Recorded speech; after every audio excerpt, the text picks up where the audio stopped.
WWE Money in the Bank, c'est dans maintenant moins d'une semaine.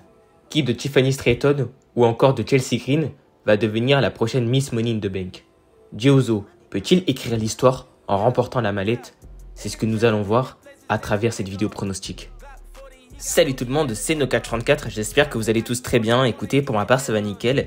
Et aujourd'hui, comme vu au titre et à l'intro de cette vidéo, on va donc pronostiquer WWE Money in the Bank 2024. Le PLE qui va donc nous accueillir ce samedi 6 juillet en direct de la Scotiabank Arena de Toronto au Canada. Et il s'agit donc de l'événement où les superstars de la WWE ont la chance de remporter une mallette avec un contrat donnant un match de championnat à n'importe quel moment. Et donc concernant ce PLE, l'événement principal aura donc lieu à 1h heure de Paris ou 19h heure de Montréal et sera donc diffusé sur le WWE Network. Donc ça y est, on est maintenant à moins d'une semaine de Money in the Bank.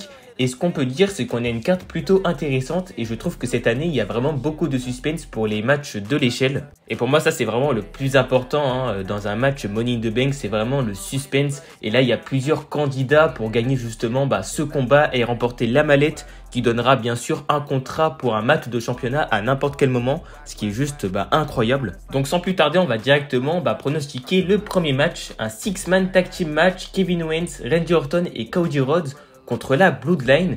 Donc là, c'est un match assez compliqué à pronostiquer puisqu'il peut se passer quand même pas mal de choses. Et en effet, il peut y avoir quand même pas mal d'interventions du côté de la Bloodline, mais aussi du côté de Kevin Owens, Randy Orton et Cody Rhodes, puisqu'il y a des rumeurs comme quoi Jimmy Uso pourrait apparaître durant ce match. Bien sûr, ça reste que des rumeurs. Mais bon, vu de ce qui s'est passé lors du dernier WWE SmackDown avec la Bloodline, d'ailleurs j'en ai fait une vidéo récemment pour un petit peu parler de ce qui s'est passé.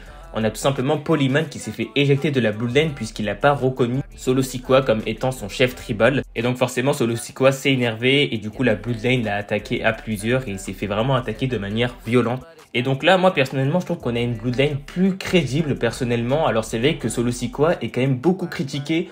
Moi personnellement, je trouve qu'il fait quand même le taf pour un remplaçant du chef tribal. Surtout qu'on va dire avec les plot twists qu'on a eu ces derniers temps à la WWE, comme quoi Solo Sikoa pouvait devenir la succession de Roman Reigns en quelque sorte et du coup devenir le chef tribal. Et voilà, honnêtement, c'est pas déconnant de voir Solo Sikoa être à la tête, on va dire, de la Bloodline, être tout simplement le chef tribal de la Bloodline. Et en fait, c'est même logique, même s'il y a plusieurs personnes qui disent que Jacob Fatu pourrait aussi faire le taf, puisque voilà, on voit qu'il est très imposant et c'est celui qui dégage le plus d'aura, on va pas se mentir. Mais voilà, je trouve que les gens en font un petit peu trop avec Solo Sikoa. Je trouve que le Solo Sikoa fait vraiment le taf personnellement.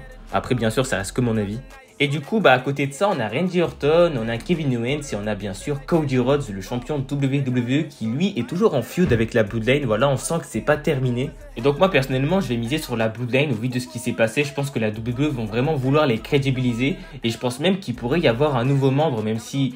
Allez, c'est vrai que ça pourrait être un petit peu abusé vu le nombre... Non, en vrai, pour être sérieux, je sais pas ils sont combien dans cette famille, mais voilà, il pourrait y avoir d'autres membres qui peuvent rejoindre, etc. Donc voilà, en tout cas, c'est une possibilité.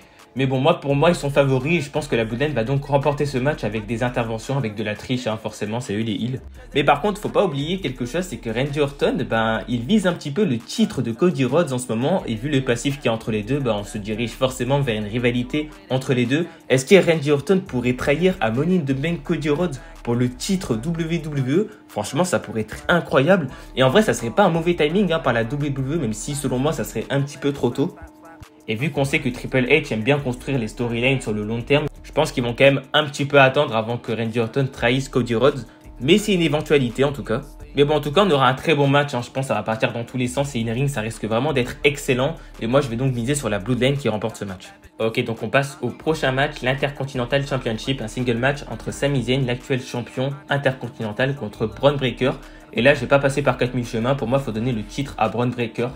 Voilà, selon moi, lors de Clash at the Castle, Sami Zayn aurait dû perdre le titre contre Chad Gable puisque Chad Gable était sur une bonne lancée et honnêtement, Sami Zayn n'a pas forcément besoin de ce titre intercontinental. Mais là, par contre, je me dis, Bron Breakker, c'est bon, il est prêt, il a vraiment besoin de ce titre, il est vraiment plus que crédible. Je pense que si vous regardez Raw, vous pouvez voir quand même qu'il détruit tous ses adversaires. Et pour moi, le choix logique à faire, c'est tout simplement que Bron Breakker gagne. Après, il y avait plusieurs débats concernant comment il pouvait gagner ce match. Il y en a qui veulent que ça soit un squash match, que Bron Breakker détruise Sami Zayn. Et en vrai, ça pourrait être intéressant. Est-ce que ça va pas trop décrédibiliser Sami Zayn? Ça, c'est un petit peu la question que je me pose. Mais moi, personnellement, je pense que Bron Breakker doit battre Sami Zayn, ça c'est sûr. Après, la manière, ça, je sais pas. Mais voilà, en tout cas, je pense qu'on peut quand même avoir un match assez intéressant entre les deux catcheurs. Et pour moi, victoire de Braun Baker qui pourrait donc devenir le prochain champion intercontinental. En tout cas, c'est ce que j'espère. Ok, donc on passe au WWE World Heavyweight Championship, un single match. Et du coup, si Seth Rollins l'emporte, Damien Priest devra quitter le Judgment Day. Et si Priest l'emporte, Rollins n'aura plus de match pour le titre contre Priest. Donc on a Damien Priest, l'actuel champion poids lourd de la WWE, contre Seth Rollins qui a fait son retour récemment à WWE Raw.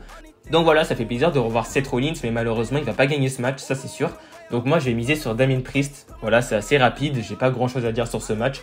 Ça risque d'être un match assez intéressant. Je pense que in-ring, on aura forcément l'un des meilleurs matchs de la soirée, vu qu'il y en a quand même Seth Rollins. Et voilà, Damien Priest, en tant que champion poids lourd, il fait vraiment le taf actuellement. Et je trouve qu'il dégage vraiment une grosse aura en tant que champion poids lourd de la WWE. Il a vraiment un super règne en ce moment. Donc voilà, pour moi, il n'y a aucun intérêt à ce qu'il perde ce match. Et puis Seth Rollins, ça va pas forcément le décrédibiliser au vu du règne qu'il a eu avec le titre poids lourd, justement. Et voilà, ça peut vraiment bien crédibiliser justement Damien Priest. Et c'est une victoire qui peut vraiment lui faire du bien sans forcément que ça impacte Seth Rollins. Puisque bon, voilà, maintenant Seth Rollins est établi à la WWE. Donc c'est pas une défaite contre Damien Priest qui va forcément lui faire mal.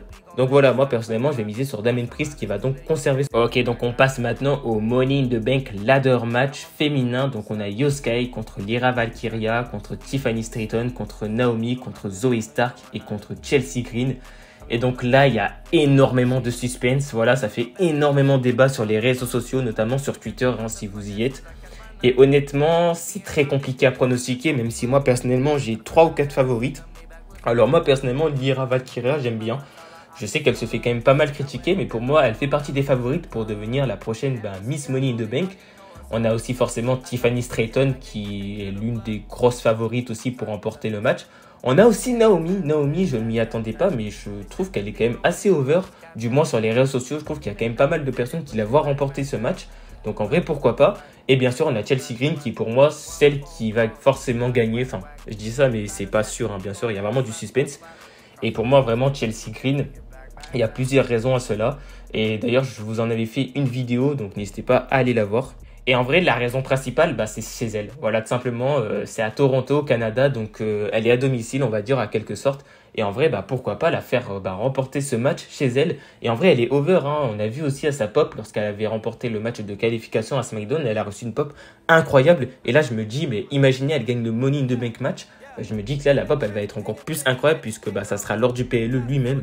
Et c'est vrai que on a Tiffany Stratton, catcheuse intéressante, on a Lyra Valkyria, on a Zoe Stark aussi, ce qui peut être intéressant même si je la vois pas vraiment gagner ce match personnellement. On a aussi Naomi, le problème de Naomi c'est qu'elle a pas vraiment de gimmick, pas vraiment de personnalité et ça c'est un petit peu dérangeant parce que on va dire que entre toutes ces catcheuses pour moi c'est un petit peu la plus talentueuse in ring, on va pas se mentir. Et voilà, en tout cas pour moi Chelsea Green va remporter ce match et il va donc devenir la Miss Money in the Bank. Mais c'est vrai que ça va se jouer avec Tiffany Stratton aussi. Mais bon, pour moi, je vais quand même rester sur mon choix, Chelsea Green qui remporte la mallette. Ok, donc on passe maintenant au Money in the Bank Ladder Match masculin. Donc on a LA Knight contre Drew McIntyre, contre Carmelo Hayes, contre Chad Gable, contre Jey Uso, contre Andrade. Et là, c'est pareil, c'est un petit peu le même format, on va dire, que le match précédent. Énormément de suspense et en fait là la WWE limite elle peut faire gagner n'importe qui très clairement parce que faire gagner LA Knight c'est logique, faire gagner Drew McIntyre c'est aussi logique, faire gagner Carmelo Hayes pourquoi pas, faire gagner Chad Gable c'est logique aussi, Jey Uso il est carrément sur la fiche de Money in the Bank donc pourquoi pas aussi et forcément Andrade aussi donc voilà là en fait on a 6 favoris carrément on va pas se mentir et c'est très compliqué à pronostiquer. Moi personnellement je miserais plus sur Jey Uso puisqu'il est quand même sur l'affiche de Money in the Bank. Voilà, je me dis que c'est un petit peu lui le babyface, c'est vraiment lui l'homme du peuple on va dire. Et honnêtement ça serait un bon choix de le faire remporter le match malgré les critiques qu'il reçoit. Un Jey Uso Mr Money in the Bank, franchement je dis pas non. Mais bon, on a bien sûr Chad Gable aussi, Chad Gable qui a eu une construction ces derniers mois juste extraordinaire par Triple H, merci pour les travaux. Et honnêtement, c'est dommage qu'il n'ait pas remporté ce titre intercontinental contre Sami Zayn à Clash at the Castle. Et je me dis que la WWE va pouvoir peut-être se rattraper en le faisant remporter la mallette. Mais d'un autre côté, on a aussi Drew McIntyre. Mais bon, Drew McIntyre, lui, est plus en feud avec CM Punk. Et d'ailleurs, en fait, je me dis, est-ce qu'on n'aurait pas une intervention de CM Punk qui se venge et qui empêche Drew McIntyre de gagner? Et du coup, il y a un autre catcheur comme Chad Gable ou Jey Uso, par exemple, qui en profite pour remporter la mallette. Moi, c'est un petit peu un scénario que je vois. Mais bon, moi, personnellement, je vais donc miser sur Jey Uso. Mais honnêtement, c'est très compliqué à pronostiquer parce que n'importe quelle de ces 6 catcheurs peut remporter la mallette. Et ça ne serait pas vraiment un mauvais choix par la WWE. Mais bon, en tout cas, maintenant, c'est à vous. N'hésitez pas, vous aussi, maintenant, à me donner vos pronostics dans les commentaires concernant les matchs de l'échelle, mais aussi les autres matchs. N'hésitez pas, vous aussi, à me donner votre niveau de hype concernant le PLE. En tout cas, j'espère que cette vidéo pronostic vous aura plu. Nous, on se retrouve prochainement pour une toute nouvelle vidéo. Ciao tout le monde.